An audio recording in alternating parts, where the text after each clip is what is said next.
ಏನು 26ನೇ ತಾರೀಕು ಚುನಾವಣೆ ನಡೀತು. 26ನೇ ತಾರೀಕು ಚುನಾವಣೆ ನಡೆದಂತ ಸಂದರ್ಭದಲ್ಲಿ ಅವತ್ತು ನನ್ನ ಮೇಲೆ ಯಾವುದೇ ರೀತಿ ಒಂದು ಪ್ರಕರಣ ಆಗಲಿ, ಯಾವುದೇ ಒಂದು ಕೇಸ್ ಆಗಲಿ ಏನೂ ಇರಲಿಲ್ಲ. SITನೂ ಕೂಡ ರಚನೆ ಆಗಿರಲಿಲ್ಲ. ಈ 26ನೇ ತಾರೀಕು ನಾನು ಫಾರಿನ್ ಹೋಗೋದು ಕೂಡ ಇದು ಮುಂಚೆನೆ ಪ್ರೀ ಪ್ಲಾನ್ ಆಗಿತ್ತು.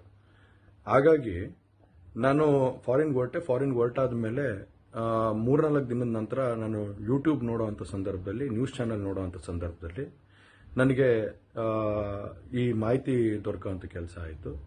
ಮಾಹಿತಿ ದೊರಕಿದ ಮೇಲೆ ನಂತರ SITನೂ ಕೂಡ ಏನು ಒಂದು ನೋಟಿಸ್ ಕೊಡುವಂಥ ಕೆಲಸ ಮಾಡಿತು. ಆ SIT ನೋಟಿಸ್ಗೂ ಕೂಡ ನಾನು ಎಕ್ಸ್ ಖಾತೆ ಮುಖಾಂತರ ಮತ್ತು ನನ್ನ ಲಾಯರ್ ಮುಖಾಂತರ ನಾನು 7 ದಿನ ಸಮಯ ಅವಕಾಶ ಕೇಳಿದ್ದೆ.